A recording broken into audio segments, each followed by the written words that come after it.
Bonsoir à toutes et à tous. Bienvenue et merci à Cyrus Farnandi d'être parmi nous ce soir ici à Genève pour nous présenter un état des lieux et une analyse prospective de la transition énergétique d'ici à 2050-2100. Alors, je suis impatient de t'écouter, mais je vais prendre quelques semaines pour te présenter. Cyrus a fait une formation d'ingénieur qu'il a complémenté par un cursus de développement économique. Il a une petite vingtaine d'années d'expérience en tant que consultant privé dans le domaine énergie, transition énergétique, environnement en général. Et donc il a un profil polyvalent qui lui permet d'appréhender les aspects technologiques, environnementaux, sociétaux, économiques. Donc il travaille de manière systémique, il fait des analyses systémiques. Aujourd'hui, il est directeur de cabinet à Corsica Sol, qui est une société qui développe des centrales solaires photovoltaïques coupées à des solutions de stockage électrique par des batteries. Et en plus de ça, il est enseignant, ce soir il est conférencier, et puis il a un blog et un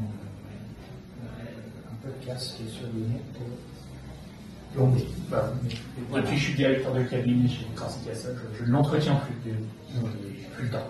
Très bien. Voilà. Merci. Je te laisse compléter ou corriger mes affirmations. Je possède la parole. Non, mais merci. Je suis honoré, si vous faites j'ai retenu tout ça. C'est pas non plus tant d'accomplissement. Mais merci, ça fait chaud au cœur. Et merci de me recevoir. Merci à Adrien de m'avoir invité.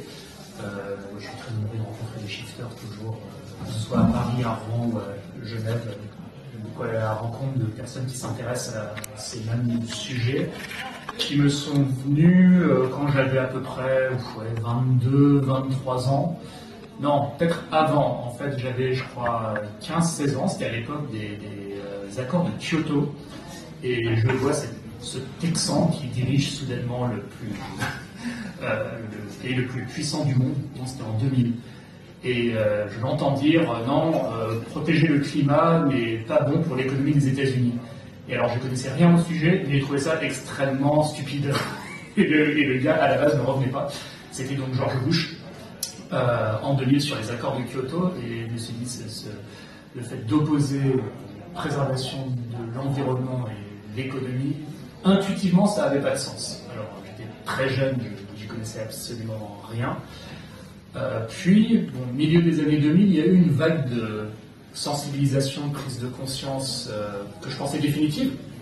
Et je pensais que tout le monde à ce moment-là était au courant. Il y a eu le film d'Al Gore, An Inconvenient Truth. Il y a eu un documentaire de Yann Bertrand qui avait beaucoup marqué, Home, sur l'état général de la planète. Il y avait eu le 3e rapport du GIEC, le 4e rapport du GIEC.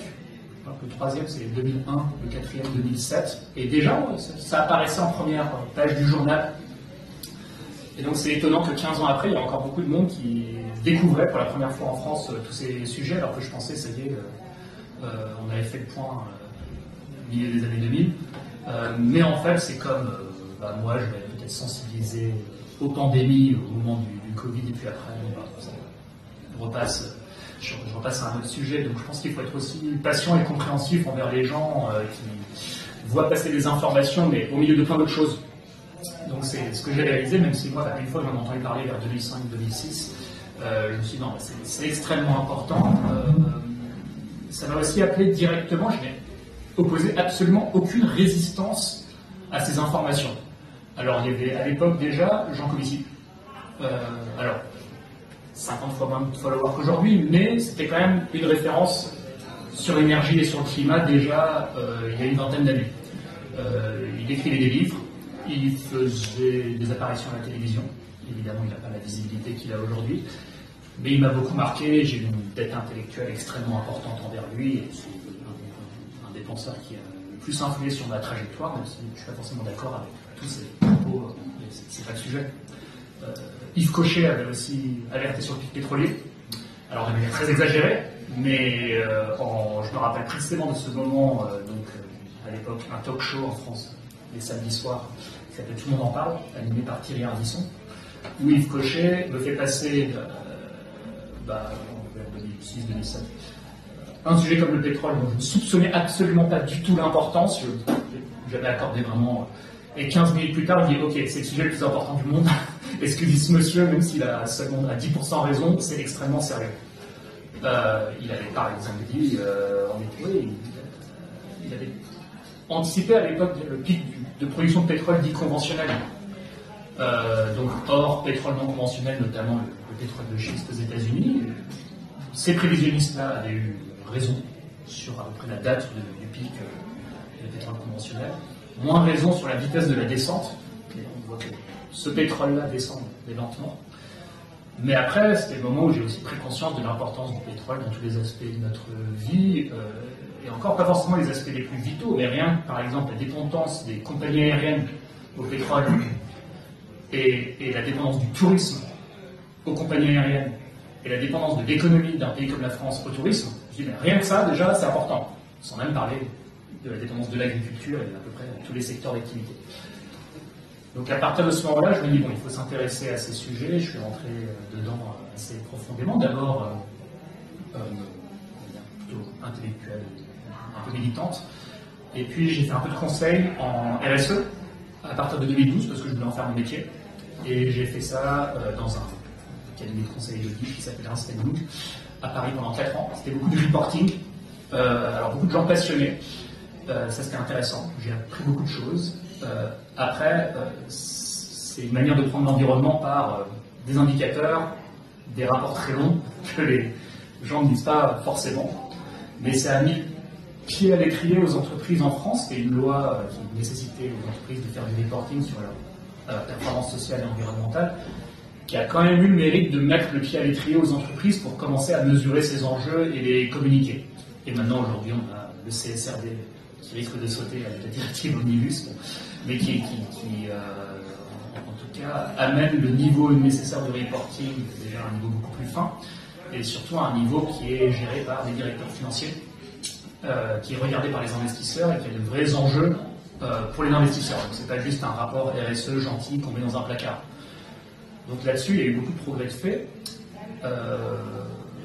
mais je ne les ai pas vus personnellement puisque j'ai quitté EY en 2016, Ernst & Young, pour faire du conseil indépendant, où j'ai continué à m'intéresser à ces sujets, et puis est arrivée la collapsologie vers 2018. Alors déjà, Jean Covici à l'époque était vraiment, je dirais même pas alarmiste, mais de l'ordre du dépressif.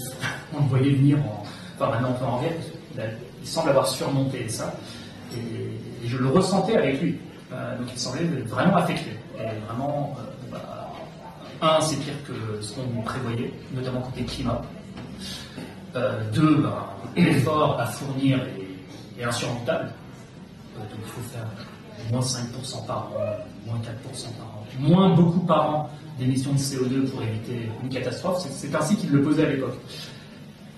Et avec le recul, lui-même, je pense que je dirais, de manière peut-être un peu manichéenne, c'est-à-dire soit on fait moins 5, moins 6% par an maintenant, soit ça va être la guerre partout.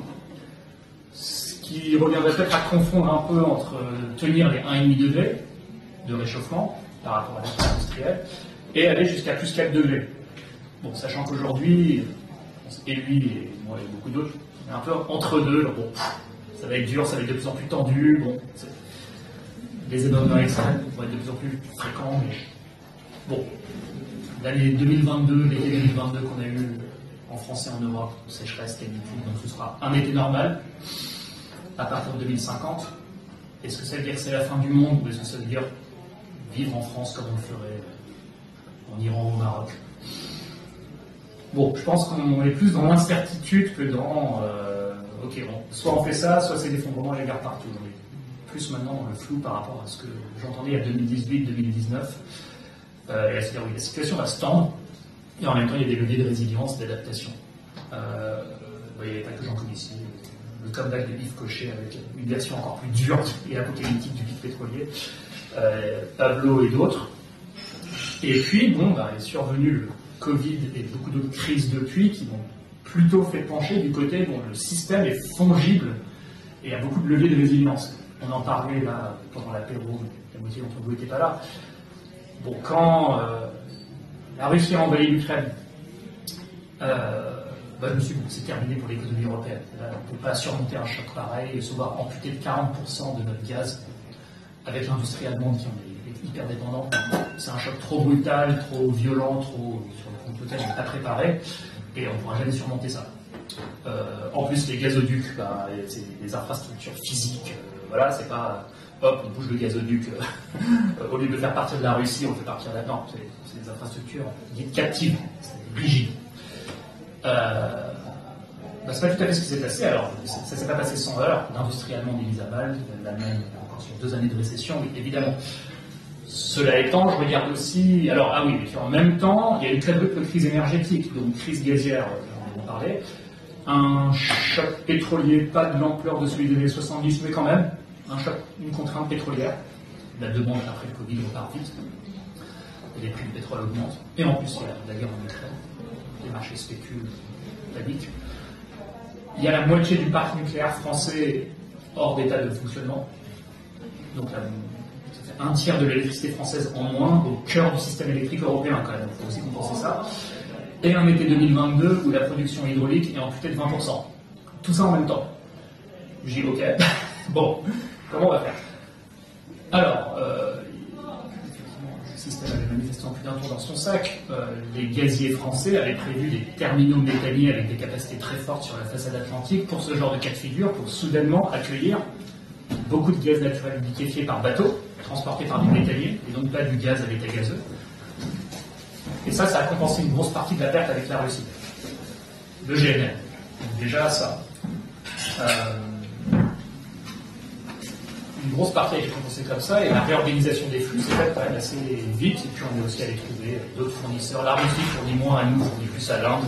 Nous, on se fournit plus auprès du Qatar, qui en fournira moins à l'Inde. Donc, ce jeu de chaises musicales, la vitesse à laquelle ça s'est fait, j'ai été assez surpris. Alors, il y a eu d'autres leviers activés, autres que juste se fournir du gaz autrement.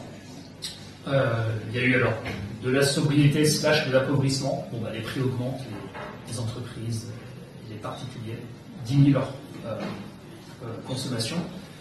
Je pense que cette réactivité face au prix aussi, il ne faut pas la négliger, et pas seulement en termes de baisse de la demande, mais aussi à aller accélérer les autres moyens de se fournir.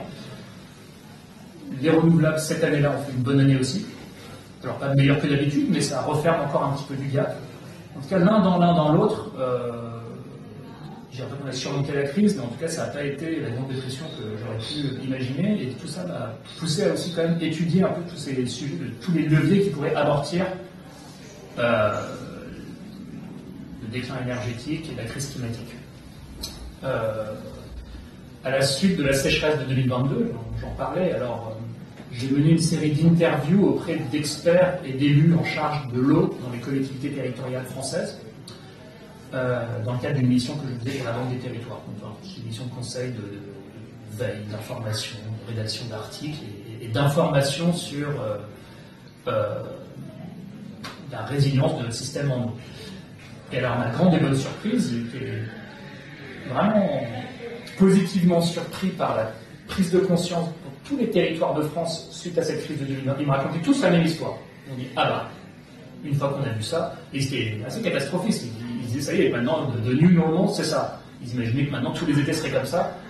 Et effectivement, dans une certaine peur, je me suis dit, peut-être que ça va aller croissant. En 2023, ça sera encore pire que 2022, et puis en 2030, la France est un désert. Bon, en revenant un peu sur les prévisions de type GIEC, ça tombe plutôt juste sur ce que eux disent. Ils ne disaient pas, non, il va y avoir des sécheresses de ce type tous les ans. Ils disaient, aujourd'hui, ça va être un peu fréquent, ils ont une fois tous les 10 ans. Dans les années 30, ça va être un peu plus fréquent, et dans les années 50, 60, ça va être la norme. Globalement, la fréquence augmente, mais c'est pas, à partir de 2022, c'est un nouveau régime qu'on n'a jamais vu avant, c'est un peu plus progressif que ça. Donc, à la suite de l'été 2022, je me retrouve sur cette mission de conseil parlé, oui, des élus, des experts qui me parlent de beaucoup de choses. Alors, une grosse prise de conscience par rapport à ce qui s'était passé, des investissements assez importants engagés, et je vois quand même les marges de manœuvre énormes qu'on a dans le système pour réduire les gaspillages, pour consommer de l'eau autrement.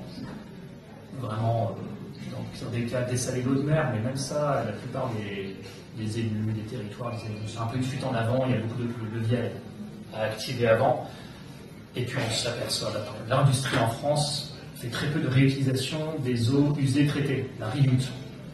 Il suffit qu'on soit moitié, ou même un tiers aussi efficient que Israël, ou même l'Espagne, qui font beaucoup de réutilisation, pour déjà desserrer les eaux.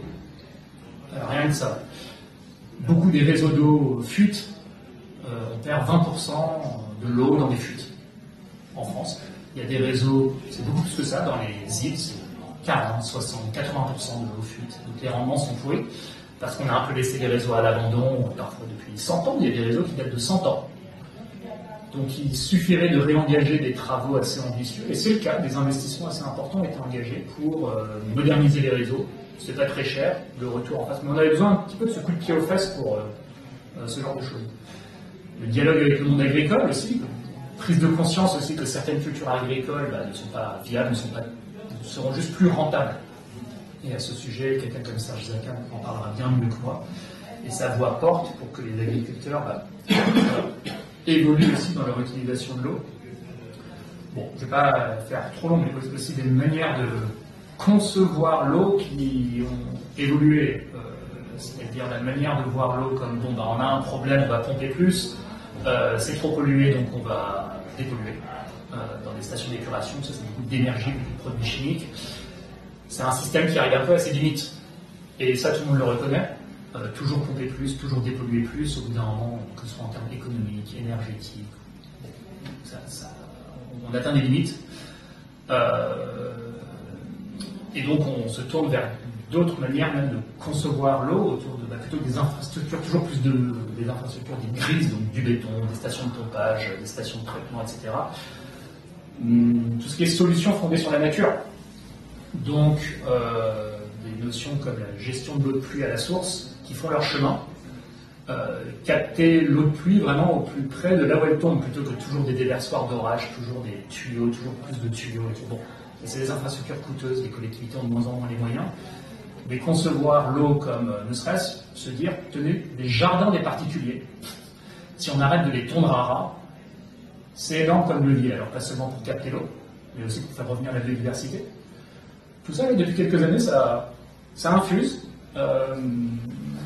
et ça a plutôt tendance à avancer avec des investissements engagés. Voilà. Donc ça, tu disais Béatrice, comment je fais pour être optimiste? C'est ce genre de choses. Bon, globalement, je vais y revenir.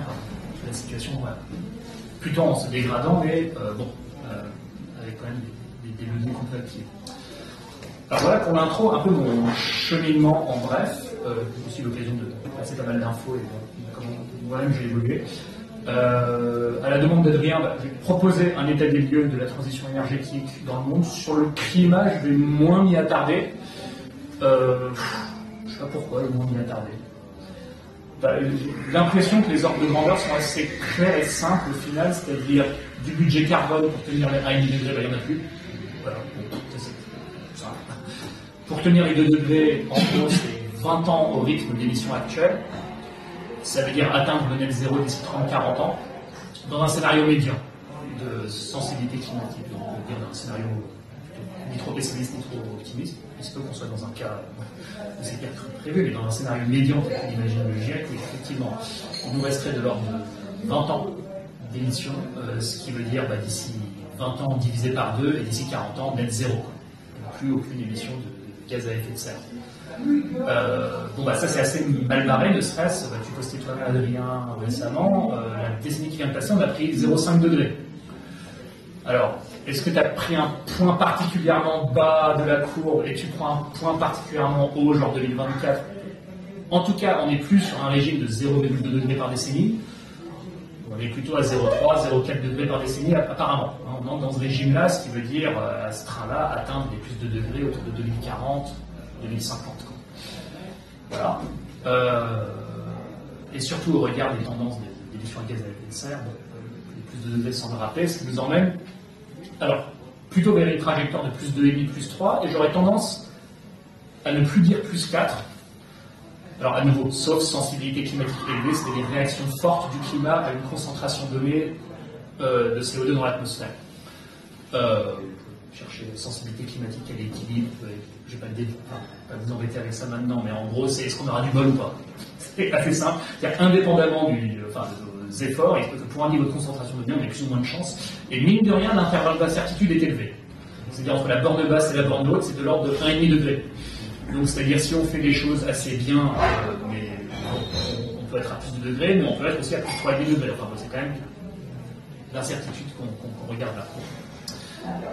Je parle en général d'ici 2100. Là, ce qu'on peut imaginer, c'est quand même peut-être pas trop dépasser les plus 2,5 ou plus 3, parce que, alors déjà, j'ai pas vu de réévaluation à la hausse de la sensibilité climatique, c'est plutôt une bonne nouvelle. Les études récentes que j'ai vues auraient même, pour certaines, tendance à plutôt la resserrer un peu et à revoir à la baisse la borne haute. Donc ça, en termes de, est-ce qu'on aura vraiment pas beaucoup de bol, c'est moins inquiétant. Mais qui plus est, alors pour atteindre les plus 4 degrés, c'est-à-dire vraiment se donner de grandes chances de les atteindre, il faudrait que les émissions de gaz à effet de serre et notamment de CO2 augmentent vraiment. Alors le fameux scénario RCP 8,5 du GIEC, le pire, et même celui juste en dessous, donc on voit les émissions vraiment bien augmenter exponentiellement, même linéairement, jusqu'à 2100, ça voudrait quand même dire qu'en 2100, on brûle 3-4 fois plus de charbon qu'aujourd'hui. On ne prend pas tout à fait ce chemin. Ce qui semble se dessiner, c'est ni le meilleur des mondes, ni le pire, mais c'est un monde pas joli, mais quand même. Il y a une inflexion depuis une dizaine d'années des émissions de CO2. Donc on a arrêté la hausse brutale. Une inflexion. Imaginez que ça puisse être stable, que ça se stabilise années 30, années 40, et qu'ensuite ça décroisse lentement. Ça ne me paraît pas rêveur, vu ce qui se passe, et j'en parle. Voilà, en gros, jusqu'à 2050, ça s'aplatit, après 2050, ça descend lentement, et ça peut nous amener de l'ordre de plus de 2,5, plus 3 degrés, ce qui est très grave. Mais c'est pas plus 4, et vous savez tous, voilà, chaque dixième de degré compte grandement. Voilà, plus de 2,5, on a plus de chances de franchir des points de bascule qu'à plus 2, c'est sûr. Après, les études semblent montrer qu'il ne faut pas non plus s'attendre à des scénarios de type le jour d'après. J'avais une peur particulière du glacier Thwaites en Antarctique, donc surnommé le glacier de l'Apocalypse. Donc à lui seul, s'il se décroche, c'est plus 0,6 mètres, donc 60 cm de niveau de la mer. C'est énorme. C'est énorme. Beaucoup de ports sous l'eau, beaucoup de zones deltaïques submergées et salinisées. Donc les zones deltaïques, c'est par exemple le delta du Gange, du Mékong, du Niger, du Nil. Donc des zones très fortement habitées, très stratégiques sur le plan agricole, donc ça c'est un des effets majeurs de la montée des eaux, c'est ça.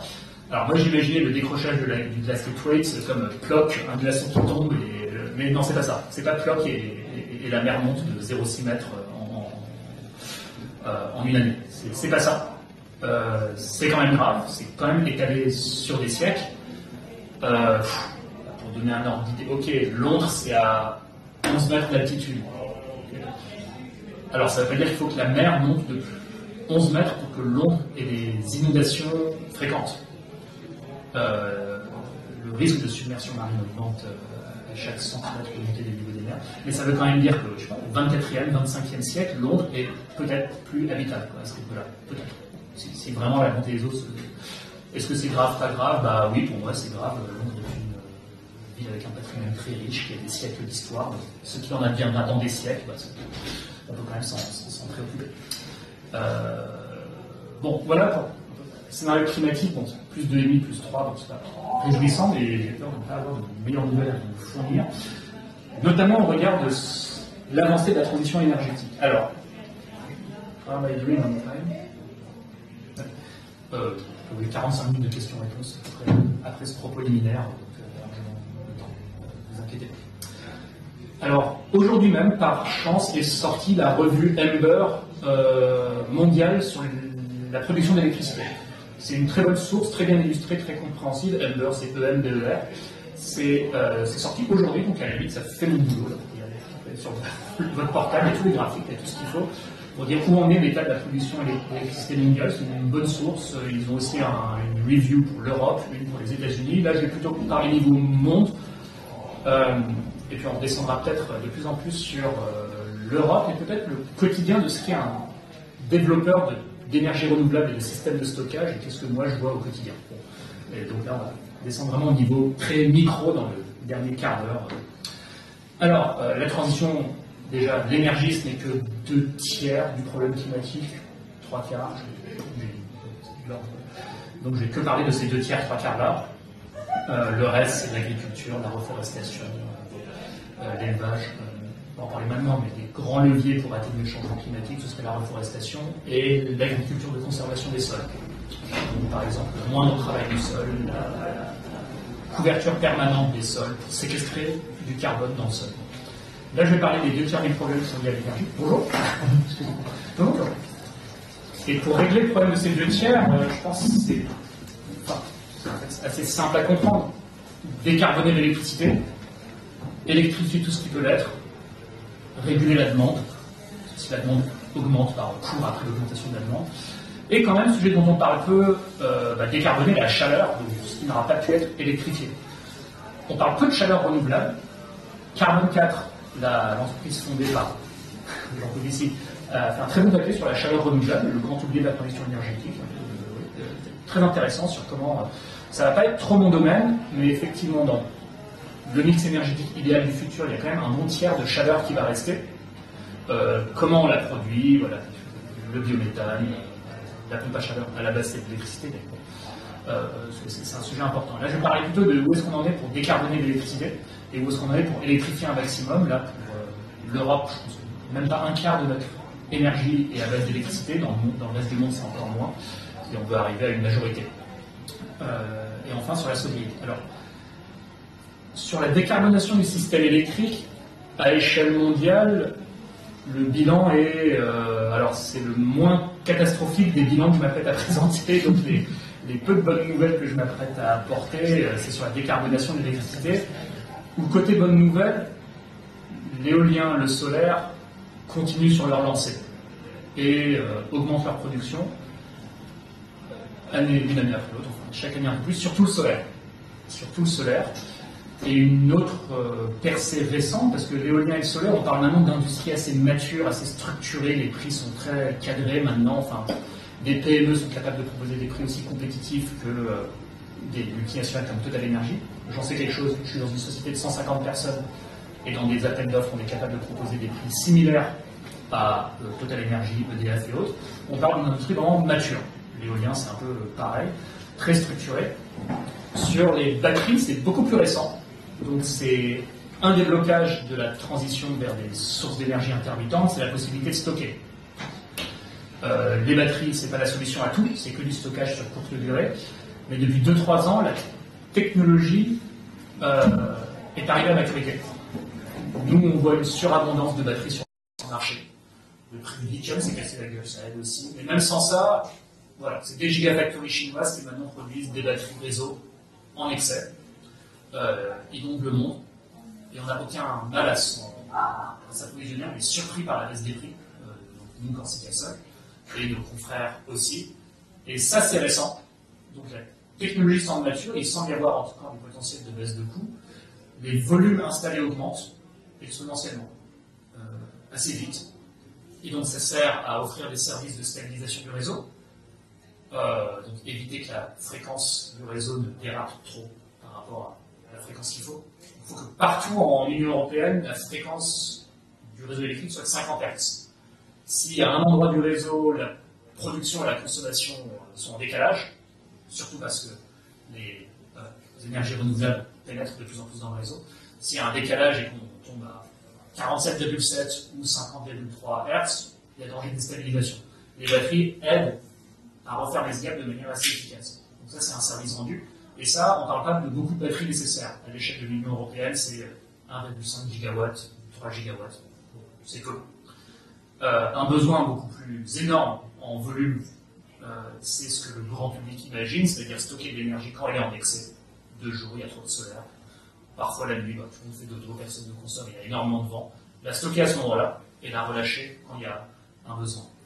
Et ça, on parle d'un volume plus conséquent à l'échelle de l'Europe, peut-être 100 gigawatts, beaucoup plus que le besoin en régulation de fréquence. Ça, c'est mature en termes technologiques, en termes industriels, en termes de marché, pas encore tout à fait, en termes économiques. Il n'y a pas beaucoup d'entreprises encore qui trouvent des business models, ça se cherche. Voilà. Comment on va faire pour rentabiliser une batterie? Et je ne vous embête pas avec ça, c'est mon petit quotidien. Mais ça se met en place. Voilà.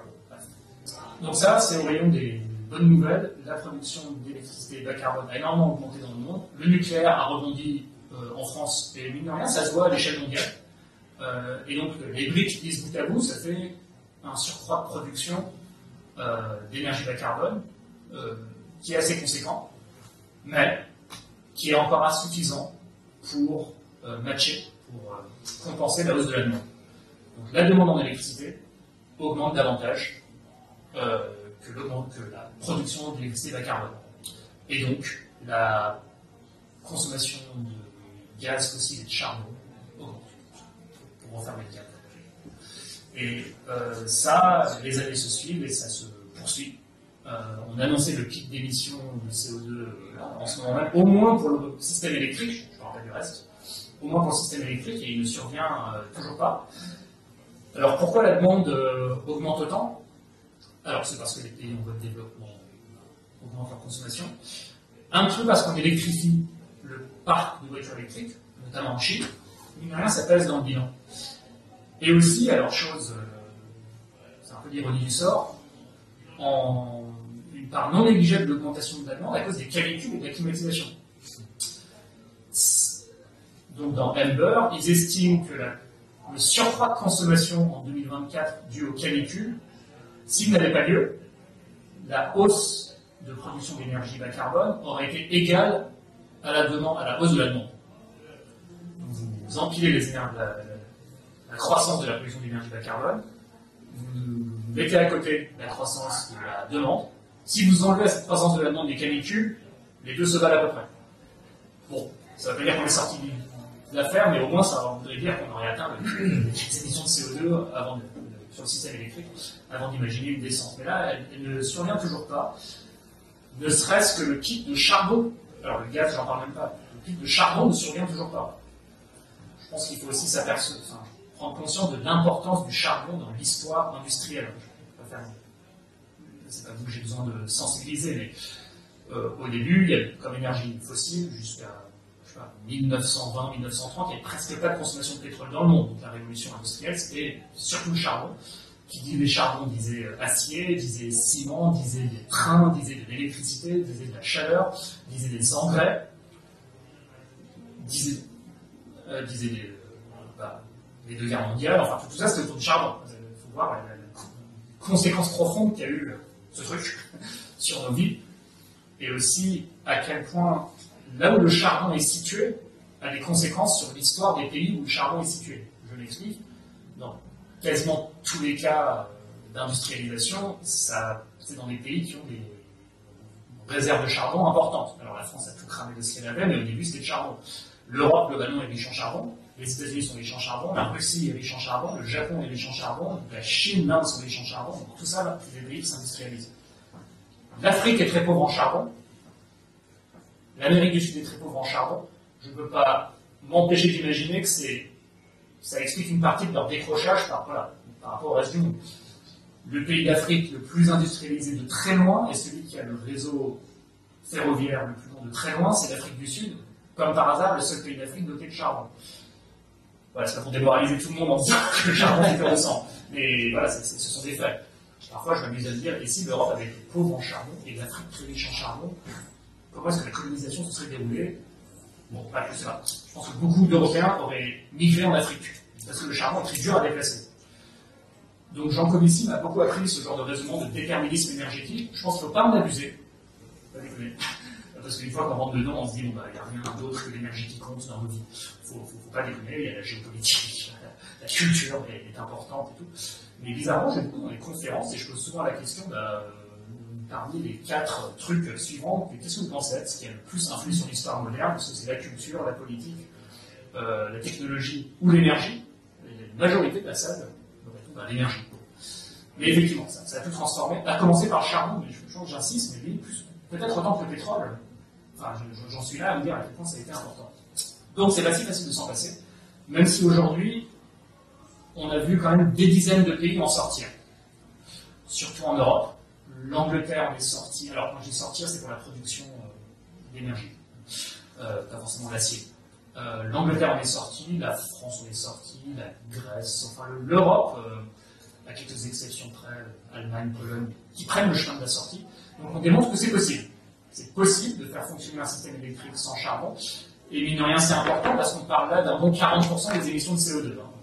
Rien que charbon. Donc là, si on peut se débarrasser de ces 40%, même si c'est en remplaçant par du gaz fossile, bon, c'est en grande partie en raison de ça que les États-Unis ont diminué leurs émissions de CO2 depuis 15 ans. Hein. C'est le remplacement du charbon par du gaz de schiste. Puis par des renouvelables plus récemment, mais en 2008, c'était pas les renouvelables, c'était le gaz de schiste qui commence à...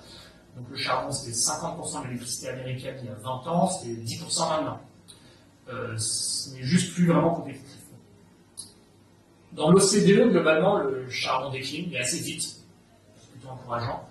Si à l'échelle mondiale ça continue d'augmenter, vous l'aurez compris, c'est en grande partie en raison de l'Asie, et notamment la Chine. Donc tant que le pic charbonnier ne survient pas en Chine, le pic des émissions de CO2... Parce qu'on parle là aussi de l'énergie fossile la plus facile dont se passer. En grande partie de l'électricité, on sait pas faire autrement, c'est en partie de l'acier. On sait recycler, on sait faire des fours à arc électriques, on sait quand même un peu se passer, ou l'hydrogène. Bon, il y a des substituts pas idéaux, mais c'est une entreprise de moindre ampleur que d'électrifier tout le parc de véhicules. Voilà, se passer de charbon, et c'est une entreprise de moindre ampleur que de remplacer tout le gaz industriel, ou tout le gaz de chauffage. Une aventure de plus grande ampleur, même si c'est possible, mais ça se fait moins vite, et l'histoire a montré que c'est pas aussi rapide que se passer de charbon. Alors, qu'est-ce qui peut quand même permettre d'espérer que ça s'accélère, cette transition? Parce que là, de ce que je suis en train de vous raconter, bon, bah, ok, c'est pas terrible, ok, ça va peut-être plafonner dans les années 30, enfin, et puis après décroître lentement, et puis le charbon, il va entamer sa décrue lente, parce que la population de la Chine décroît aussi, elle pourrait être divisée par 2 d'ici 50 ans. Ça, on n'en parle pas beaucoup, la dénatalité, ça va être, je pense, une variable à surveiller. Pas seulement sur les questions d'énergie, mais de civilisation. Donc la Corée du Sud, on est à 0,8 enfants par femme, Séoul, on est à 0,5, enfin ça c'est une variable à 0,7. Corée du Sud, ouais. Donc non seulement ça veut dire que la population serait divisée par, on va dire, 2 d'ici 40-50 ans, un truc comme ça, mais que la population de jeunes serait divisée par bien plus de 2. C'est ça que ça veut dire. Donc ça, à la fois énergétiquement, mais aussi culturellement, anthropologiquement et sociétalement, j'imagine un peu le peu de jeunes qui restent à la campagne se vider parce que les villes les absorbent, quelque chose comme ça, et autres réjouissances, mais c'est pas une blague, parce que j'ai une estimation selon laquelle, en Italie, un autre pays qui prend une caractéristique similaire, simplement 40% des communes, principalement des villages, pas des grandes villes comme ça, 40% des communes ne sont plus habitées, c'est désertes. Non seulement parce que les gens font moins d'enfants, parce qu'ils s'en vont aussi. Ils s'en vont là où il y a encore des hôpitaux, du boulot, tout ça. Mine de rien, je pense qu'énergétiquement, c'est une donnée qui va peser aussi. Donc la Chine aussi entame son hiver démographique, ça va peser. Mais quand même, on ne voit pas là l'accélération qui serait nécessaire pour rapidement se débarrasser des énergies fossiles. Je poursuis sur l'électrification, où ça va être assez rapide, ça avance pas. On prend l'exemple de la France, on est encore bloqué dans le 25% d'électricité, comme part de l'énergie totale, année après année. Bon, si on prend quelque chose comme l'électrification du chauffage, la pompe à chaleur a tendance à progresser, elle remplace des chaudières gaz, des chaudières fuel, mais à un petit rythme. C'est côté transport que ça avance encore moins. Donc le plus facile à remplacer côté transport, c'est pas les avions, c'est pas les bateaux, c'est même pas les camions, c'est les voitures. Si on n'arrive pas à se débarrasser des parcs de voitures à l'essence, le reste serait encore plus dur, donc c'est logique. Là-dessus, les ventes de véhicules électriques sont en chute, mais importantes. Alors les ventes de voitures en général le sont, mais les ventes de véhicules électriques, alors c'est depuis qu'en France, en Allemagne et ailleurs, on a retiré les aides à l'achat, en se disant ça y est, c'est une industrie mature, sauf que non, les ventes ont vraiment chuté. Alors on en parlait avec Adrien en arrivant sur ce qui peut se passer maintenant. Bah, si, pour des raisons bêtement économiques et de pouvoir d'achat, la Chine inonde le marché européen de voitures BYD pas chères, et que les Européens les laissent rentrer au prix de notre propre industrie automobile qui aura fini de s'effondrer, alors c'est pas très réjouissant, eh bien oui, on va électrifier notre parc de voitures. Si on érige des barrières douanières sur BYD au nom de la sauvegarde de notre industrie automobile, c'est tout à fait compréhensible aussi. Hein. Moi, j'aimerais pas être la personne au pouvoir qui doit prendre cette décision.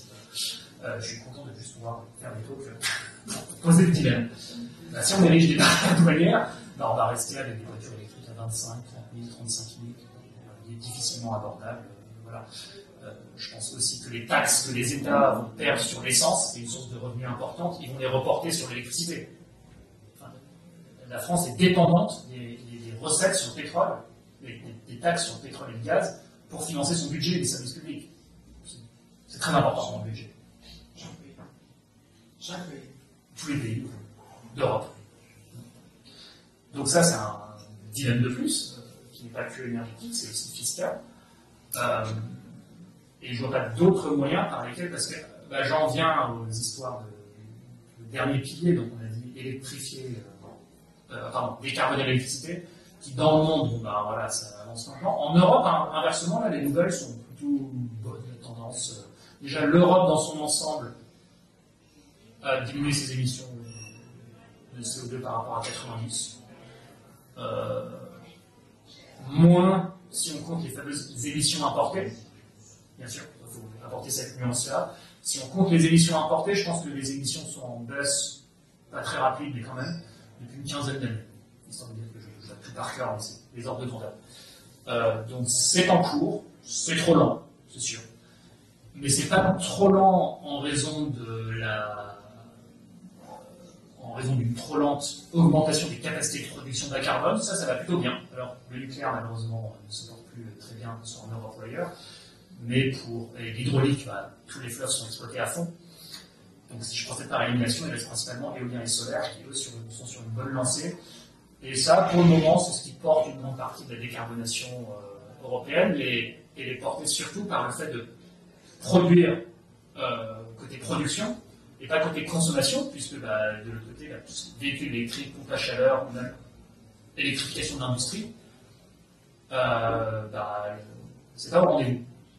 Pour vous donner un exemple ici de l'industrie, il y a une industrie de bornes de recharge en France qui est florissante. On installe des bornes de recharge partout. Florissante niveau volume, mais pas niveau rentabilité. Il y avait 4-5 entreprises de développement de bornes de recharge en 2020. Il y en a 150 aujourd'hui. Des levées de fonds dans tous les sens, des bornes de recharge partout. Donc les objectifs en nombre de bornes de recharge, ils sont remplis. Hein. Alors je ne dis pas que le jour des grands départs en vacances sur l'autoroute A6 pour aller de Paris à Nice, il y a des bornes de recharge pour tout le monde, si tout le monde prend une voiture électrique, bon, pour ça, peut-être pas. Mais par contre, pour les petits usages quotidiens, oui, pour ce fameux scénario un peu de chasser-croiser des vacances, il y a peut-être pas assez de bornes de recharge, peut-être qu'il y aura des queues énormes sur l'autoroute, on n'en est pas là. Pour les petits usages du quotidien, il y a à peu près ce qu'il faut. La France est sur ses objectifs, le reste de l'Europe, je ne sais pas, mais bon, les tendances généralement se vérifient. Sauf que les boîtes ne sont pas rentables, il n'y a pas de véhicule en face pour recharger. Bon. Il y a des faillites, il y a des plans sociaux, il y a une bulle qui est en train d'éclater. À ce sujet, il y a quand même, à nouveau je prends ma casquette d'industriel, il y a quand même pas mal d'industries dites clean tech. On peut contester le terme, mais c'est pour faire rapide. L'usine Northvolt en Suède de batteries qui est déposée bilan. Alors, parce que ça fait quand même 2008 et maintenant début des années 2020 où on se dit pour la relance économique, on va peut-être pouvoir compter sur le green business. Alors, en 2008, ça n'a pas eu lieu, ce qui a un peu relancé l'économie, c'est surtout la transition numérique, la restauration, le tourisme, des choses comme ça. Pas tellement les clean tech. Et c'est pas pour être négatif, mais vous font un témoignage d'industriels, des green tech entre guillemets. Mais il n'y a pas grand-chose qui permette d'espérer que ce coup-ci, les clean tech servent de courroie de relance économique non plus. J'ai plutôt tendance à voir l'inverse. Sur la production de batteries, c'est bof. Sur les bornes de recharge, les entreprises vont pas très bien. Sur, que d'autres comme exemple, l'automobile, on l'a dit, on n'est pas compétitif compétitif face à la Chine, là aussi du Golfe. L'éolien offshore a des difficultés, surtout depuis la hausse des taux. L'éolien offshore en Europe. Il y a eu un gros appel d'offres au Danemark, en Allemagne, en Europe du Nord, un énorme. Et ils n'ont pas reçu une réponse. Ils n'ont pas reçu une entreprise qui dise moi, je vous prends tant de centaines de mégas, tant de gigas. Ils n'ont pas reçu une réponse. Les entreprises ne trouvent plus le modèle économique avec les prix qui sont proposés. Bon. Donc c'est dur. Et c'est dur. Néanmoins, la décarbonation du système électrique en Europe avance. Alors là, je pense éolien plus solaire, plus hydraulique, plus nucléaire. On est à 75% de l'électricité européenne, quelque chose comme ça. Le charbon, c'était plus que 10-15%, et le gaz, 15-20%. Bon, je pense que 2 tiers, 3 quarts, je n'ai plus le chiffre exact en tête, une grosse majorité de l'électricité européenne est bas carbone désormais. Et la tendance est plutôt, avec le développement des batteries, le développement qui permet de rehausser nos ambitions sur l'éolien et le solaire. Rien que l'éolien et le solaire, c'est 1/3 de l'électricité de l'Union européenne. Juste éolien et solaire. Il y a certains systèmes électriques en Europe et ailleurs qui sont à plus de 1/3. Le record, c'est l'Australie méridionale avec 3 quarts. C'est un petit état d'Australie peuplé de 1,5 million d'habitants. Mais l'expérience n'est pas inintéressante, c'est-à-dire avec juste de l'éolien onshore, 0 offshore. Le vent sauf plus souvent offshore qu'onshore. Avec juste l'éolien onshore, du solaire juste sur toiture. Donc ils n'utilisent même pas de solaire au sol des grandes centrales. Et avec un peu de batterie, et pas tant que ça, ils arrivent à atteindre 3 quarts d'électricité juste avec ce là. Et ils n'ont pas de fleuve pour faire de l'hydraulique. Et ils ont encore des ambitions pour, il leur reste 25% de gaz pour en sortir. Je ne dis pas que c'est réputable, je dis que c'est un laboratoire intéressant, parce qu'en plus, et j'en viens à un des sujets qui me tient à cœur, c'est un réseau électrique isolé. Il n'y a qu'une interconnexion avec le reste du continent australien. Ce qui est très désavantageux aussi. Parce qu'un réseau électrique très interconnecté, j'ai dit, bon, nous on n'a pas beaucoup de vent, vous en avez beaucoup, ok, filez-nous du vent. La France est hyper interconnectée, au cœur du système électrique européen. Elle est en train de renforcer ces interconnexions. Je vais juste donner un exemple, un câble qu'on est en train de tirer jusqu'à l'Irlande. Donc quand l'Irlande aura beaucoup de vent et nous pas beaucoup, on peut l'échanger et vice-versa. Ça va désenclaver l'Irlande, qui était déjà connectée à la Grande-Bretagne. Nous, chez Corsica Sol, donc c'est l'entreprise où je travaille, développeur de centrales solaires et de systèmes de stockage, on a fait nos premiers pas, et ça m'a allé au niveau très micro. Pardon, j'ai un point que j'ai oublié parce que je me suis laissé emporter, j'y reviendrai. On a fait nos gammes sur les îles, justement, Corse, Martinique, Réunion, et aujourd'hui Estonie, qui est virtuellement un réseau électrique isolé. Ils sont en train de se désynchroniser du réseau russe, c'était il y a quelques semaines, je ne sais pas si certains d'entre vous en ont entendu parler. Et moi, dans tout ça, je suis en charge de la cybersécurité, donc c'est génial. Entre autres. Je suis de la responsabilité. Et ils sont en train de se synchroniser avec le réseau électrique européen. Donc voilà, les fameux 50 Hz que j'évoquais, c'est-à-dire à tout moment, maintenant, le réseau estonien doit être synchronisé avec le réseau électrique européen. Il y a un câble qui le relie à la Finlande. Alors, il y en avait 2, mais il y a un navire qui a malencontreusement laissé traîner son ancre sur 100 km. On ne sait pas de quelle origine ce navire, qui a sectionné un des 2 câbles, ce qui provoque de l'instabilité dans le réseau, mais ce qui justifie d'autant plus, et c'est au fiable de ce qu'on fait, mais justifie d'autant plus le projet qu'on a, nous, d'installation de méga-batteries qui vont apporter la stabilité qui manque à ce réseau, et accompagner les Pays-Bas, pas que l'Estonie, dans leur synchronisation avec le réseau européen, mais aussi dans le développement de leurs énergies bas carbone, principalement renouvelables. Alors, ils ont la source d'électricité la plus dégoûtante au monde, et c'est pas le charbon. C'est le schiste bitumineux, donc c'est un stade du pétrole extrêmement immature, donc avant le pétrole de schiste, encore avant le pétrole de schiste. Un stade où le kérogène est à peine mûri, donc bref, très très dégueulasse à exploiter, très très émissif de CO2, et c'est une partie importante de l'électricité estonienne. Voilà. Le petit fun fact of the day, j'ignorais que cette source d'électricité existait. Mais elle existe et il faut s'en débarrasser, puis se débarrasser du charbon, enfin assez vite. L'Estonie développe pas mal d'éolien, un peu moins de solaire, pour des raisons d'ensoleillement, mais un petit peu quand même. Voilà, c'est 4,5 millions de personnes, Lituanie, Estonie, Lettonie, avec des enjeux de sécurité énergétique majeurs, en plus des enjeux de décarbonation. Je pense que voilà, ce qu'on propose, batteries solaires et éoliennes, peut les aider, peut les accompagner, ainsi que d'autres systèmes insulaires. Mine de rien, si toutes les îles d'Europe étaient un pays, ce serait le 6e pays le plus peuplé. Alors, je triche un peu, je compte l'Irlande. Après, Guadeloupe, Martinique, La Réunion, Majorque, Malte, Chypre, tout ça mis bout à bout. Une grande partie de la Grèce, c'est des îles. Bon, tout ça mis bout à bout, c'est proche de la population de la Roumanie, je pense. Donc on parle quand même de l'île sur laquelle est située Copenhague. Elle est assez interconnectée, mais c'est quand même une île. Donc tout ça, beaucoup de ces îles, en fait, sont très dépendantes au fuel.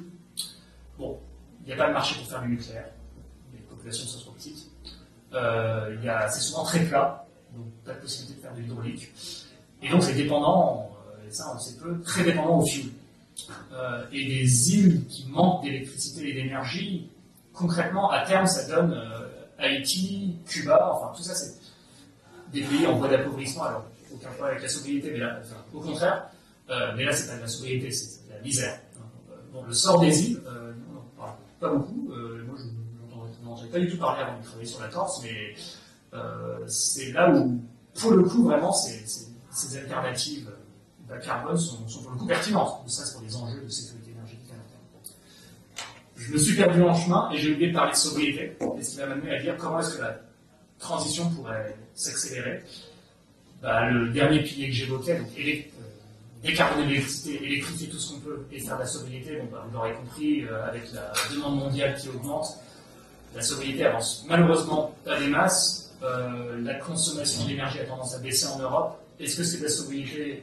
Est-ce que c'est de la désindustrialisation et de la précarité des ménages? C'est un grand débat dans lequel je ne vais pas rentrer maintenant. Je pense qu'il y a un petit peu des deux quand même. Il y a une prise de conscience quand même qui fait qu'on chauffe peut-être moins l'hiver, des choses comme ça. On développe les transports en commun, le vélo se développe dans les villes. Il y a quand même un petit peu de ça, il ne faut pas le... Parce que si on ne propose pas ce récit quand même de sobriété pas trop malheureuse, je dirais pas de sobriété heureuse, ça va mal se passer. Donc il ne faut quand même pas trop décourager les gens et dire non, attendez, la baisse de consommation, déjà factuellement, c'est pas que de l'appauvrissement et de la désindustrialisation, il y a aussi des comportements vertueux qui s'installent, il y a de l'adaptation aux crises, il y a des bonnes habitudes qui se prennent. Après, je ne vais pas non plus vous demander des bisounours, oui, non, c'est aussi de la désindustrialisation, des industries qui s'en vont, et des foyers qui ont vu leur facture exploser, qui ont diminué leur consommation. C'est en raison de ça aussi, les bases de consommation qu'on observe, les gens qui prennent moins leur voiture pour aller faire des loisirs parce qu'ils ne peuvent plus payer le plein.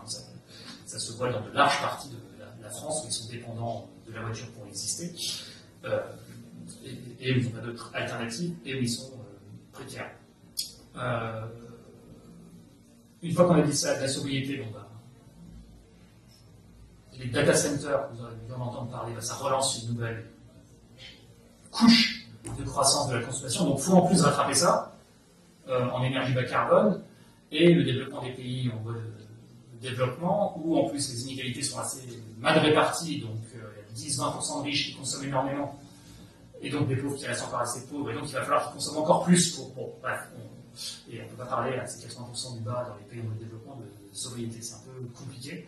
Et d'ailleurs, c'est 20% de l'humanité, mais qui n'est pas que dans les pays riches, qui émet à peu près 3/4, 80% des émissions de CO2. Et ces 20%, c'est moitié dans les pays d'OCDE, moitié dans les BRICS, les autres pays émergents. Donc maintenant, c'est mondial. La bourgeoisie, pardon, je sais faire, qui consomme beaucoup, elle est mondiale, elle n'est pas que occidentale, désormais. Donc ça change un petit peu la donne. Donc, malheureusement, si je dois faire le constat que certes, il y a un peu de sobriété, mais la régulation de la demande n'est toujours pas au rendez-vous et ne pourra toujours pas venir, le seul scénario que je peux imaginer où la transition s'accélérerait, mais significativement, c'est tout simplement si, je ne dis pas que ça va marcher, les énergies renouvelables et la voiture électrique et ce type de solution devient juste tellement irrésistible économiquement que ça s'impose et ça évacue à vitesse grand V le charbon, le gaz, le pétrole. On ne peut pas prendre d'autres scénarios. Si on veut que ça s'accélère, c'est-à-dire que exponentiel, la courbe en S qu'imagine les rêveurs se réalise au moins un petit peu, ce serait pour d'autres raisons économiques. On pourra discuter, parce que c'est souhaitable que ces conditions économiques soient réunies. J'en vois pas forcément d'autres, c'est-à-dire que le charbon n'est juste plus d'intérêt économique. Est-ce que c'est plausible? Peut-être. Alors, si on regarde les projections du coût du solaire à 10 ans et du coût du stockage, c'est possible. On se dit juste, à ce prix-là, ce n'est pas la peine de faire du charbon. C'est déjà un peu le cas dans des économies où le charbon est déjà plus compétitif. Est-ce que ce sera le cas en Chine? À nouveau, oui, si le coût du solaire plus stockage, parce qu'ils installent beaucoup de solaire et beaucoup de stockage. Donc, niveau volume, ça augmente. À tel point que le charbon soit même plus intéressant, soit juste pas une entreprise rentable, pas compétitive. Réponse dans 5-10 ans. Voilà. J'arrive pas à imaginer mieux pour qu'on sorte très vite du charbon, de la même manière que la France est sortie très vite du charbon dans les années 70, certes grâce au nucléaire. Là, on parle d'autres expériences, mais là, vu comme le nucléaire se porte, on peut difficilement imaginer ce scénario et il se porte pas à top mondialement. Hein, c'est-à-dire les capacités installées chaque année sont malheureusement assez faibles. Celles de solaire et d'éolien sont assez fortes et à nouveau pas assez pour matcher la hausse de la demande. Ça le sera le jour où voilà, c'est plus intéressant de faire du charbon, voire plus intéressant de faire du gaz, voire même plus intéressant d'avoir des voitures à essence, économiquement. Voilà. J'arrête peut-être là. Ouais, 45. Et je me souviens qu'on a 45 minutes de questions-réponses. Et ouvert à toute objection ou toute remarque que vous auriez. Je vais avoir un peu de bière. Bravo, merci.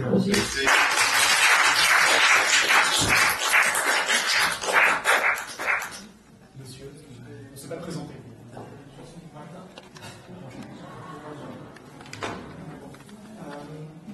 Personnellement, je suis convaincu que la clé de toute cette énergie renouvelable, c'est le stockage. Et comment tu mentionné que ton entreprise travaille dans le stockage. Quelles sont les perspectives là? Parce qu'il semble qu'il y a beaucoup de foisonnement dans ce domaine, qu'il y a quelque chose de technologie qui s'invente.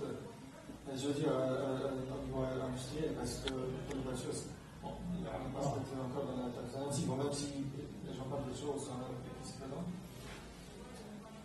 Quelles sont les perspectives là-bas? Parce qu'il s'agit de l'efficience de ce stockage, n'est-ce pas? Et naturellement, du coup, et de la durabilité, ça veut dire quand même le cycle qu'on peut faire. Oui, c'est très important.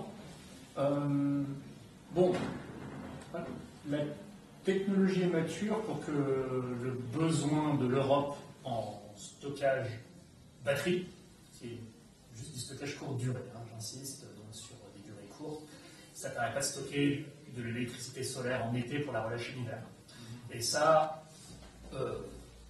à ma connaissance, tout ce qui est possible, ce serait du stockage hydrogène, qui est très loin de l'échelle industrielle et où les perspectives, là pour l'instant, c'est un éclatement de l'hydrogène que autre chose. Hein. Et d'ailleurs, je suis bien placé, on a un démonstrateur hydrogène en Corse, dont faire la petite histoire et je reviens pour vous la batterie. Non, l'hydrogène c'est important, où est-ce que ça en est?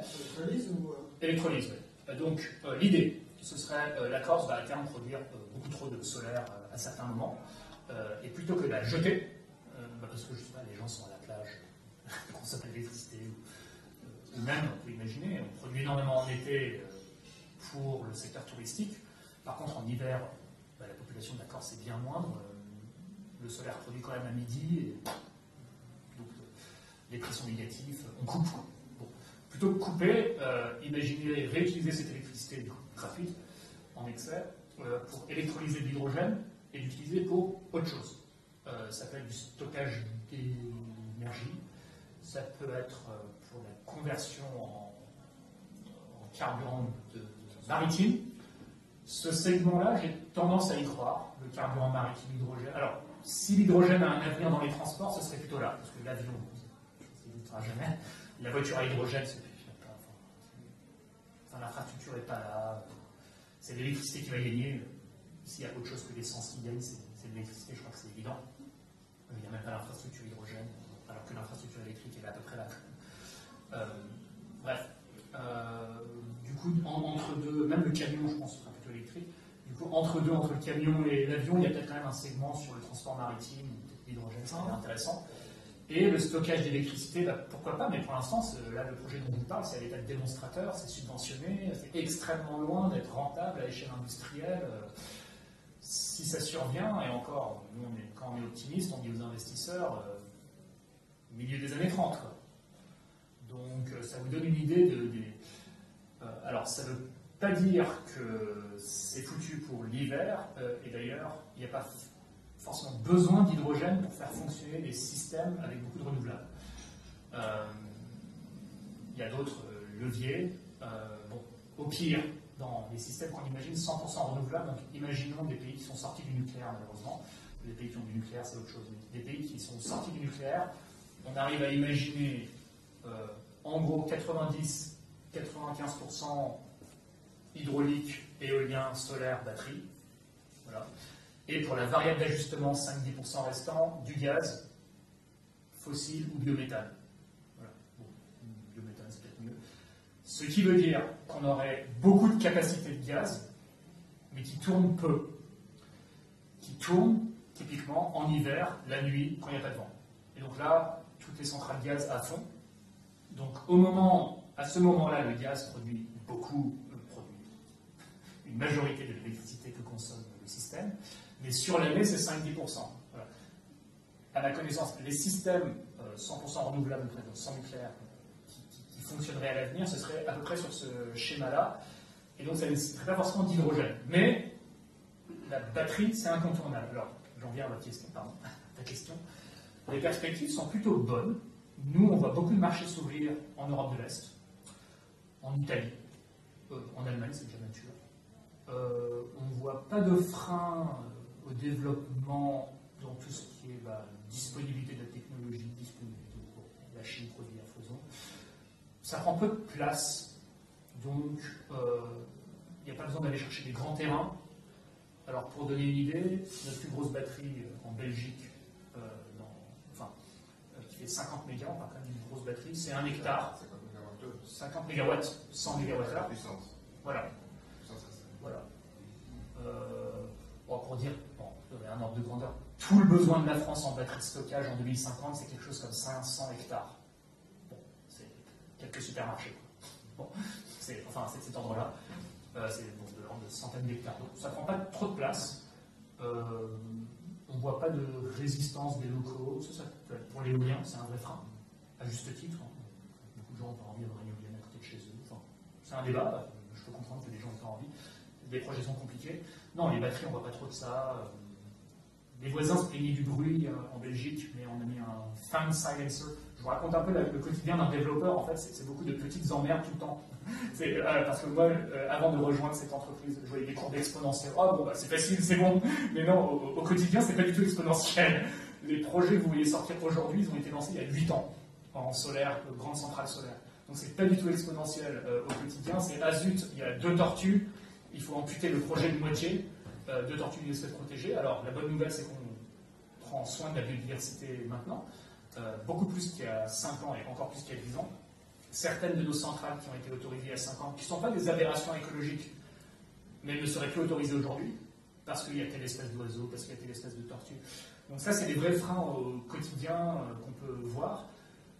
C'est pas très grave, parce que pour les surmonter, ok, les délais sont longs. Les délais d'instruction des projets sont longs. Ça veut dire qu'il faut lancer plein de projets, et donc dans 8 ans, il y aura plein de projets. C'est ça que ça veut dire. C'est pas dramatique. Pareil pour l'éolien offshore, oui, c'est long. C'est long. Ça veut dire que plutôt que tout de suite, ça va durer un peu plus longtemps, et donc on pousse plein de projets dans le pipe, et plein sortiront.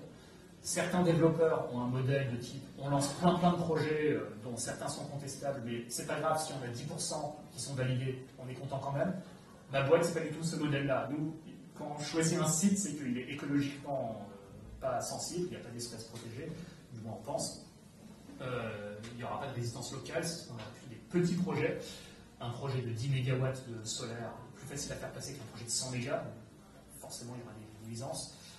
Donc plutôt que de tenter plein de projets de 100 MW en se disant bon, dans le tas, sur un malentendu, il y en a un qui va passer, non, on tente plein de projets, et on espère que la plupart passent. Pardon, je reviens aux batteries. Donc non, résistance locale, on ne voit pas de... Pour l'instant, là où on se cherche, c'est les modèles économiques. Les marchés ne sont pas matures. Le solaire et l'éolien, c'est très mature. C'est des prix PPA, donc des contrats d'achat entre producteurs et industriels, ou des appels d'offres publics. Les petites entreprises, les grandes entreprises proposent à peu près tous les mêmes prix. C'est très lean, très streamliné, pardon, pour ce langage. Très rodé. Très rodé. Les batteries, non, le frein, c'est que déjà, il n'y a pas tant d'entreprises qui savent faire. Bon. C'est un vrai savoir-faire technique à comment optimiser le fonctionnement d'une batterie au quotidien. Que dire d'autre? Les marchés sont pas matures. Comment on se rémunère? Nous, on étudie les marchés, on se dit, ouais, est-ce que tel pays on y va? Je pense qu'on va pas réussir à dégager une rentabilité.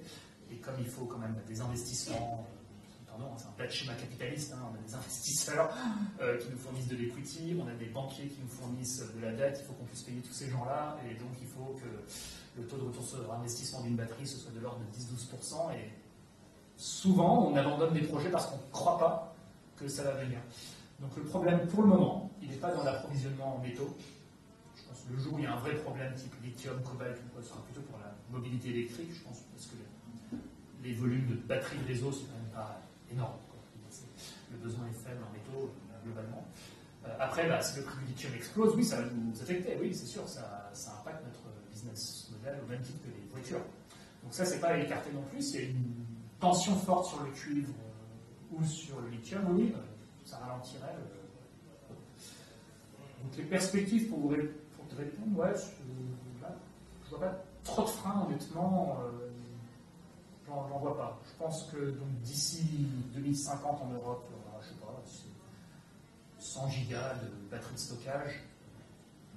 En France, le besoin est d'à peu près 20 d'ici 2050. Donc je raisonne, en Europe, ce sera peut-être plus. Aujourd'hui, je vois pas trop ce qui freinerait, honnêtement. Voilà. Que les business models mûrissent, mais ça, faut juste qu'on trouve un moyen de les rémunérer. Et le besoin physique est là. Il faut juste qu'on trouve les bons schémas de rémunération. Et après, je ne sais pas quel autre frein pourra survenir. Je n'ai pas de visibilité à 10 ans. La ressource physique, c'est pas un frein pour toi? Voilà, alors voilà, on disait attention pénurie de lithium, bon, là, les cours se sont effondrés, donc on est plutôt surpris. Je ne sais pas, honnêtement. Ce qu'on regarde, c'est le cuivre, mais pas que pour les batteries, aussi et surtout pour les réseaux. Parce qu'il faut en gros, alors il faut que la taille des réseaux électriques dans le monde double. En gros. La longueur des réseaux électriques dans le monde doit doubler pour intégrer les énergies renouvelables et pour électrifier le bâtiment, l'industrie et les transports. Tous ces besoins, ça fait que le réseau électrique doit être beaucoup plus renforcé. En Europe, c'est pas x2, je crois que c'est plutôt x1,5. Ça, c'est un gros frein. La connexion au réseau, que ce soit pour des batteries, pour des éoliennes, pour des panneaux solaires. Nous, voilà, à nouveau, pour parler de notre petit quotidien, on réfléchit à dans quel pays on veut s'installer. On a une stratégie d'export. Une fois sur deux, tel pays, on dit non, on n'y va pas, le réseau est trop pauvre. Les fils s'allongent, en Grèce par exemple. Les fils s'allongent pour les autorisations de raccordement au réseau. En Italie aussi. Les fils et le. La file d'attente. La file d'attente. Non, pas les fils électriques. Oui, ce serait une nouvelle. Non, Italie, Grèce, Grande-Bretagne, le réseau est très vétuste, c'est très mauvais. Allemagne, c'est le meilleur. Alors, dans les grands pays, je ne connais pas tous les pays. France, ça va à peu près. Mais ailleurs, les réseaux saturent. Les réseaux saturent. Ça, c'est un vrai frein. Que ce soit pour les batteries, pour les éoliennes, pour tout ce que vous voulez. Mais nous, c'est un des premiers trucs qu'on regarde. Ouais. Non, si, là, en fait, c'est peut-être un frein. Et peut-être que, effectivement, une tension sur le cuivre pourrait aggraver la situation. Alors, sur le cuivre, j'ai un peu regardé, peut-être pas confondre, j'ai regardé les conférences d'Henri Stéphane, le problème c'est solide, voilà. Peut-être pas mélanger les choses, c'est pas parce qu'il y aurait une tension qu'on annule tout. Voilà, c'est une tension qui peut freiner, qui peut faire capoter la transition dans les objectifs, mais pas forcément tout annuler. Sur le cuivre, alors j'ai plus le chiffre en tête, mais je crois quand même qu'un quart ou un tiers du cuivre qu'on utilise est d'origine recyclée. Voilà. Il y a moyen de remplacer certains câblages par de l'aluminium, qui est beaucoup moins contraint. Donc j'ai envie de... À nouveau, je reviens sur mon exposé de début, il y a une tension sur le gaz, comment est-ce que l'Europe s'est réorganisée? Alors, le système cuivre est beaucoup moins lean. Pour ouvrir une mine, c'est 15 ans. Et à nouveau, est-ce que c'est souhaitable pour la planète que la consommation de cuivre soit multipliée par 10 raison en termes de croissance. Que ce soit du point de vue démographique ou énergétique ou viande ou quoi que ce soit. Je pense, si vous avez un peu sur Philippe Biwix, la démonstration est claire. Quelque chose qui croît de 2% par an, ça double tous les 35 ans. Et donc, au bout de 1000 ans, ça fait fois 400 millions. On peut à peu près imaginer que l'économie européenne, en l'an 3000, soit pas 400 millions de fois plus grosse. Voilà, je pense à peu près se mettre d'accord sur ce point. Bon. Et d'ailleurs, elle ne croît plus de 2% par an, mais plutôt 1, 0,5. Ça commence à rentrer dans la zone des zéros. Parenthèse refermée, mais c'est important, ça pèse.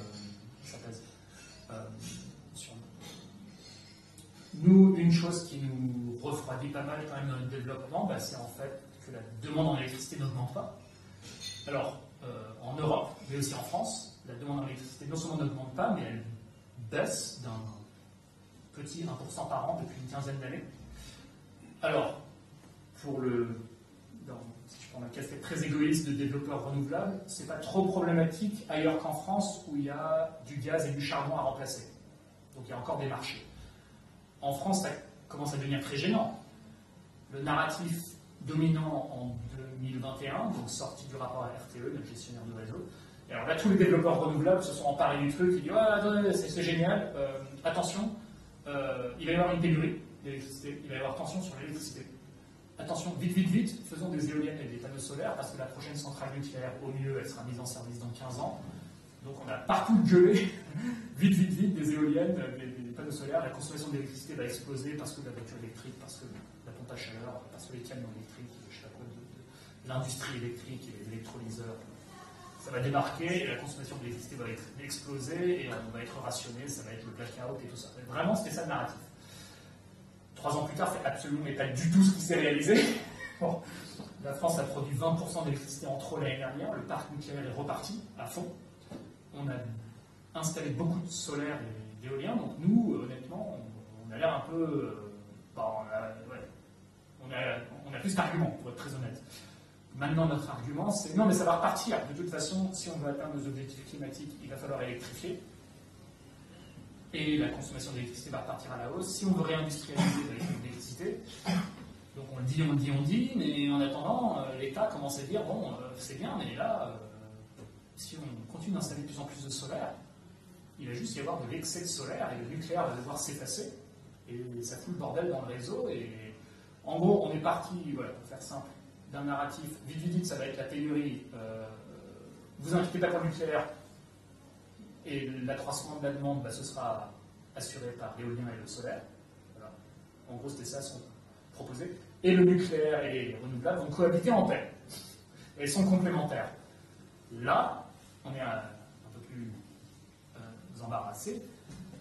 On est plutôt dans une réalité où le solaire se développe vite. À midi, il y a trop d'électricité. Et le nucléaire, poussez-vous, écartez-vous, on arrive, quoi. Donc moduler à la baisse pour qu'on puisse produire. Voilà, la suite de l'histoire reste à écrire. Concrètement, si la consommation d'électricité vraiment n'augmente pas, alors dans le reste de l'Europe, à un moment,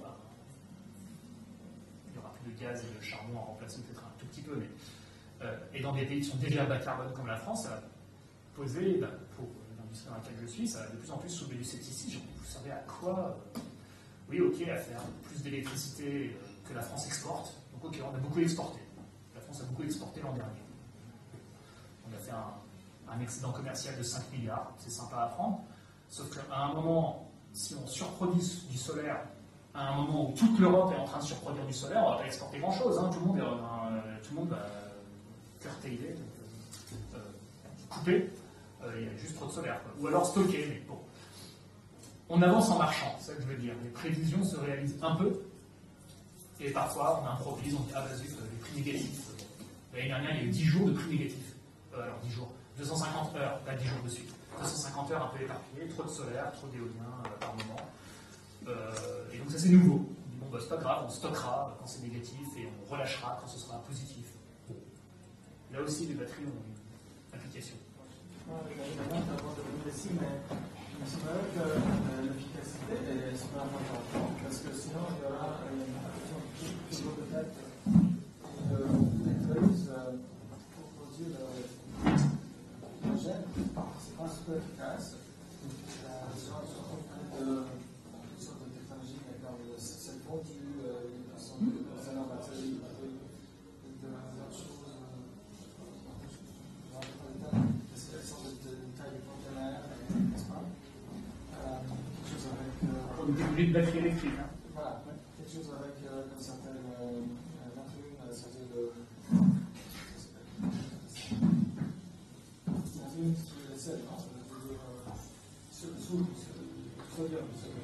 Ah oui. Mais cette efficacité, elle joue pas un rôle. J'en sais rien. Là, si oui, si cette technologie alternative de batterie devient viable industriellement, c'est plus dans 10 ans que maintenant. Le temps que ça se mette en route et tout, là, les batteries classiques lithium. Par exemple, besoin du réseau, le lithium, c'est pas bon. Hein. Parce qu'il n'y a pas assez de cycles, et puis aussi ça diminue, la capacité diminue et tout. Et puis bon, il y a toujours ce risque de feu, c'est pas une blague. Ouais, non, c'est pas une blague. Alors, les pompiers nous posent beaucoup de questions là-dessus. Sur le risque de feu, c'est une vraie question, parce que bon, on n'amuserait pas de brûler des forêts. Alors parfois les pompiers posent des questions. Alors la France est le pays où les normes incendies sont les plus contraignantes, donc je vous dis, si on arrive à répondre favorablement en France, dans le reste du monde, enfin dans le reste de l'Europe, ce sera plus facile. Parfois les pompiers imaginent, est-ce qu'on ne pourrait pas submerger les batteries dans de l'eau? Comme ça le feu ne peut pas se propager. Non monsieur, c'est impossible de faire ça. Bonne idée, mais non, il faut qu'on explique. Alors c'est pas mon domaine d'expertise, mais oui, les normes pour débroussailler autour des installations pour que le feu ne se propage pas au cas où, les exigences pour avoir des citernes à proximité, pas que des batteries, mais aussi des centrales solaires, se renforcent. Voilà. Donc c'est un sujet très regardé. Les sortes de tricks un peu. Les batteries. Une centaine de tripes d'échecs. Ouais, mais justement, dans le recyclage, on avait l'incendie il y a 2 ans, on avait sur les productions. Il y a 12 incendies majeurs en Suisse. Ah, les tripes de téléphone portable. Il y a eu un incendie électrique. à Paris. Non, c'est que les batteries lithium. Donc ça se trouve Comment ça s'en fait? Parce que le lithium, dès que c'est en contact avec l'oxygène, c'est encapsulé, dès que ça va en contact avec l'oxygène, donc il suffit que ce soit mal manipulé, ça ouvre un peu et il n'y a pas de c'est surtout que c'est filière de. C'est mal la filière existe, c'est comme ça pour acheter, on est toujours bon, on peut aller partout, mais pour le recyclage, on ne fait pas ça pour. Donc ça part dans des filières de tri, puis c'est mal manipulé, et puis à un moment donné, c'est déchire, c'est pas con. L'oxygène arrive et pouf, combustion instantanée. Une centaine de départs feu dans hier, Exxon, il y a une façon de recyclage à Paris. Il y a forte de chances que ce soit ils ont 100 départs feu par année chez eux.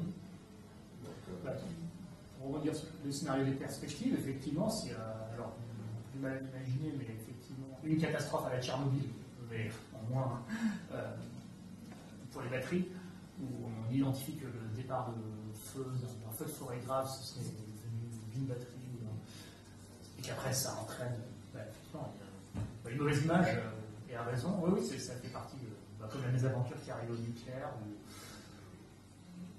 où je ne dirais pas qu'après les gens réagissent irrationnellement, mais ça peut se comprendre quand même qu'on réagisse par peur à ce genre de choses, même si on peut toujours dire non, mais attendez, le risque reste faible.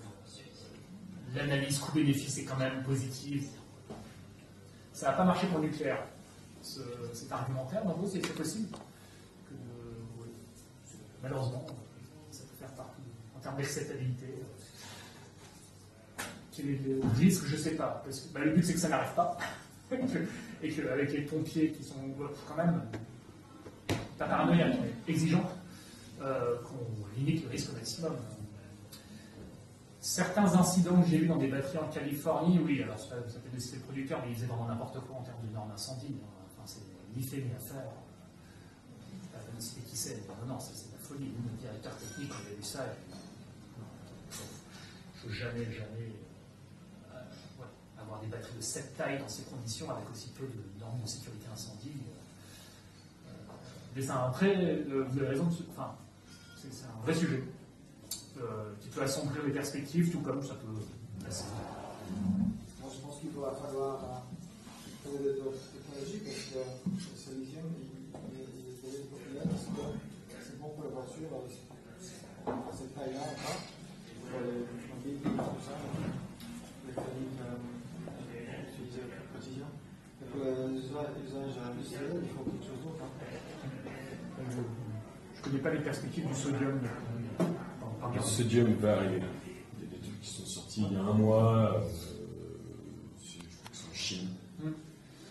Et puis aux États-Unis, il y a un truc qui est sorti l'année dernière, ils sont en train de fabriquer, c'est des batteries au fer, à la rouille. Et ça marche très bien, risque incendie nul, matériel en quantité phénoménale dans le monde. Vu qu'on fabrique je ne sais pas combien de gigatonnes de fer par an. Le jour où la croûte terrestre manquera de fer, Ouais, c'est ça. tout est épuisé là. Les batteries s'évoluent très très vite, parce qu'il y a quelques temps, on était beaucoup sur des technologies très polluantes, avec du nickel, du cobalt, etc. Mais en fait, c'est devenu has-been. Les NMC, les lithium NMC sont devenus has-been en 3 ans. Maintenant, c'est que des LFP. Et puis, voilà, quand les batteries au fer vont arriver, et puis les batteries au sodium vont arriver, elles peuvent chasser les LFP très rapidement aussi. En tout cas, toi, pour ton usage, c'est-à-dire vraiment du stockage réseau, on n'a pas de problème. Les problèmes des batteries, c'est plutôt pour tout ce qui est transport, tout ce qui est mobilité. Parce que là, on a besoin de densité énergétique très importante. Parce que sinon, tu as une voiture qui pèse 4 tonnes. Mais en tout cas, pour le réseau, pour intégrer des énergies renouvelables, là, il n'y a pas vraiment de souci. Il y a plein de trucs qui sont dans le pipe et qui vont arriver très bientôt. Ça évolue très. Et surtout, il est très vite parce que, bon, j'ai longtemps fait la conception, et encore aujourd'hui, le système énergétique, c'est quelque chose qui évolue lentement. Jean Covici disait ça change sur des tas de temps de 50 ans. Ah oui, zut, comment faire la transition donc c'est en 50 ans que ça évolue de manière importante. Et encore, on voit à l'échelle mondiale les sources d'énergie s'empiler. Le charbon, toujours pas diminué. Donc, ça, c'est effectivement pas réjouissant. Et en même temps, on voit l'avènement des batteries LFP qui s'est arrivé assez vite. Et ça s'impose assez vite. Donc, il y a certaines échelles où, et puis même des systèmes électriques qui sont vite sortis des fossiles. Donc, je ne sais pas quoi penser. Oui, l'histoire montre qu'à l'échelle mondiale, ça évolue lentement. Voilà. Mais c'est un peu en trompe-l'œil par rapport à des choses qu'on peut voir localement. Après, toute la question, c'est est-ce que les transitions locales rapides sont généralisables? Oui, c'est ça. Bien sûr. Oui. Il faut toujours se méfier parce que les débuts des courbes, c'est toujours vers des thunes exponentielles. Ouais. Mais au bout d'un moment, ça devient linéaire et puis après, c'est terminé en courbe en S. Donc, la courbe en S, elle peut vraiment prendre 50 ans. Par contre, le tout début peut être très rapide. L'un n'empêche pas l'autre. Non, des data centers, je voulais parler de l'intelligence artificielle. Je ne suis pas assez spécialisée sur le sujet, mais j'ai quand même l'impression que tous les secteurs s'emparent massivement de cette intelligence artificielle. Est-ce qu'on peut encore parler de sobriété à une époque où tout le monde s'empare de tous le commun des mortels? Les gens font des recherches sur ChatGPT. Est-ce qu'on va encore... 80 fois plus d'énergie que sur Google. Est-ce qu'on peut encore parler de sobriété? C'est devenir un dilemme. L'énergie paraît pas assez chère, ton chiffre il est bon, de 7% du budget d'énergie. Malgré ça, la précarité énergétique s'étend, parce que effectivement c'est 7%, mais quand on est à 20 € près, bon. Donc ça, j'ai. Je préfère aller sur ChatGPT que d'économiser un petit peu d'énergie aussi. On met les autres priorités, parce qu'on ne priorise plus l'énergie, on ne se rend même plus compte ce que c'est. Acheter un iPhone à leurs vacances, c'est plus important que de faire attention à son énergie. Non, ça, c'est un bon exemple. L'intelligence artificielle, c'est comment on régule la demande au final. Et puis Google qui arrête de dire, Google il y a 5 ans il était neutre en CO2, maintenant ils disent que ce sera plus possible à cause de l'IA. Mais il ne faut pas faire de l'intelligence artificielle avec Google, il faut aller avec Infomaniac, qui est un centre qui vient de mettre en service le centre data center le plus écologique du monde. J'ai inauguré ça il y a 2 mois, qui en fait récupère par 3 boucles fermé d'échange d'énergie récupère 100% de la chaleur fatale et à terme, lorsque le centre sera à totale charge, ils vont alimenter le chauffage de 6000 ménages à Genève et l'eau chaude sanitaire pour 100 000 personnes. Après, il faut voir qu'est-ce qu'on fait de cet usage, enfin, même si c'est infomaniaque, si c'est pour faire des Bien sûr. animés, Bien sûr. juste pour s'amuser. Bien sûr, mais je pense que si on fait le switch chez Infomaniac par rapport aux GAFAM, c'est que déjà on a une prédisposition écologique, parce que c'est quand même compliqué de changer. Personnellement, je suis en train de migrer sur Infomaniac. J'ai encore des services Microsoft, mais je n'utilise plus Google.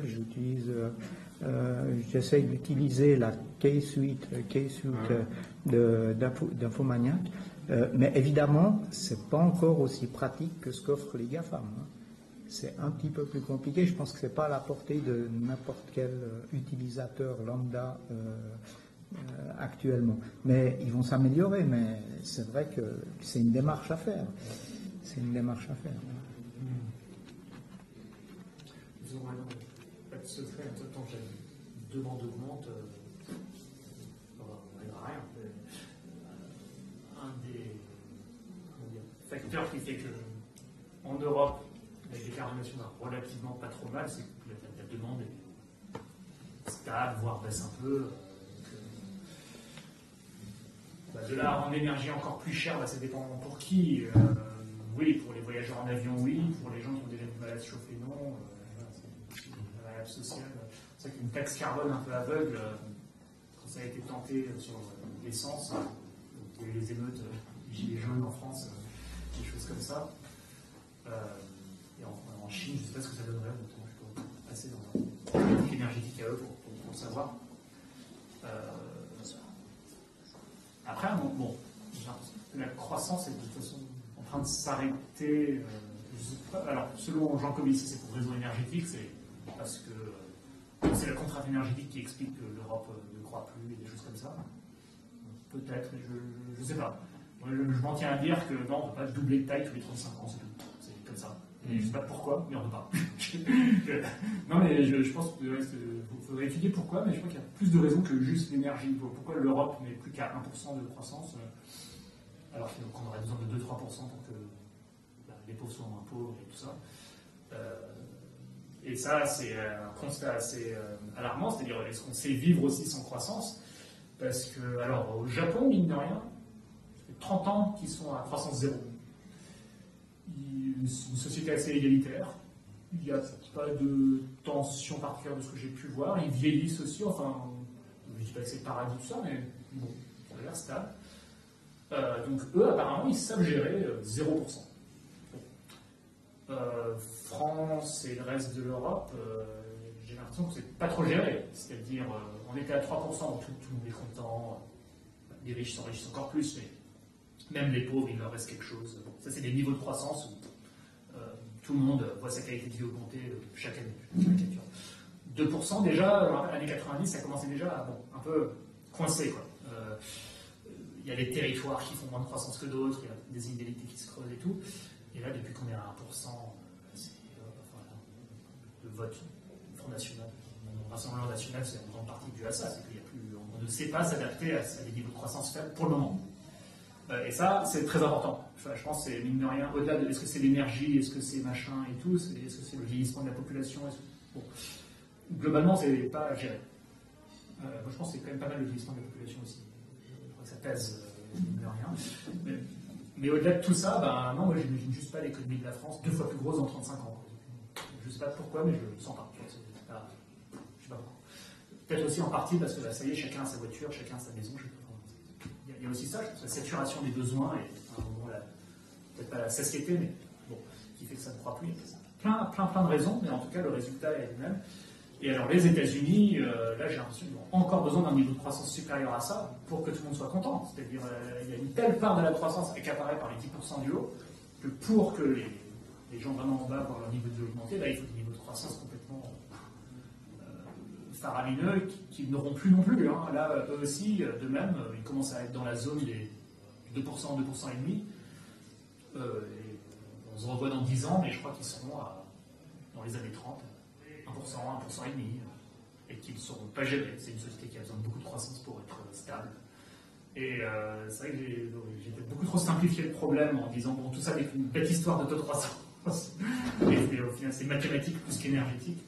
Mais une théorie qui a plutôt tendance à marcher. Et qui, quelque part, peut-être réglerait en soi le problème de ne pas s'étendre à l'infini, parce que juste voilà, le plafond est atteint pour des raisons, un mélange de raisons. Après, la question c'est est-ce que ça reste stationnaire? Donc c'est le mythe, je dirais, le récit de l'économie stationnaire.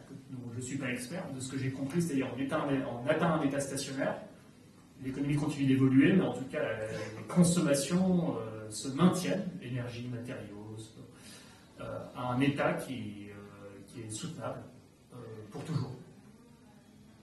Voilà. Effectivement, ce serait idéal, mais dans la réalité, je ne sais pas si ça n'existe pas. Quoi. Enfin, voilà. Je ne sais pas ce que vous en pensez.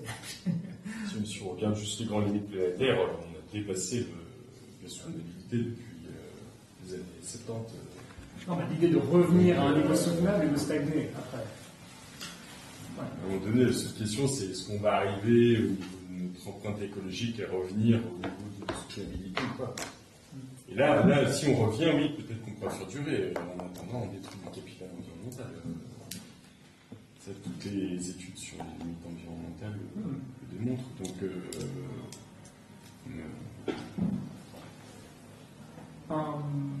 votre conclusion un peu optimiste quand même, une fois qu'on a détruit, on peut régénérer.